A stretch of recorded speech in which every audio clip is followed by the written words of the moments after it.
Hi everyone, আজকে ছিল আমাদের একটা নন বেঙ্গলি বিয়ে বাড়ি। তো আমরা দুজনে রেডি সেডি হয়েও নিয়েছি, আস্তে আস্তে বিয়ে বাড়ি যাওয়ার জন্য বেরিয়েও পড়লাম।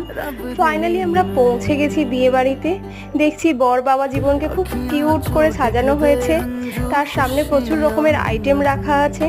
যারা আসবে মানে গেস্টরা আসছে তারা সবাই তাকে একটু করে ওইখান থেকে খাবার খাইয়ে দিচ্ছে।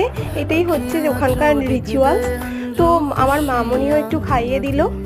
এতটাই দেরিতে আমরা বিয়ে বাড়ি গেছি, তো একটু বসে এদিক ওদিক করেই আমরা চলে এসেছি মেন কোর্সে, চিকেন স্যাটে আর একটু স্যালাড। নেক্সট ছিল বাটার রাইস আর তার সাথে দই কাতলা।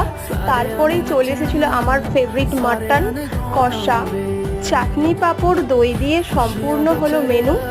তো আস্তে আস্তে এবার বাড়ির পথে রওনা হলাম। খুব তাড়াতাড়ি দেখা হচ্ছে নতুন মিনি ব্লগে। আজকে ছিল ফার্স্ট ডে বিয়ে বাড়ি।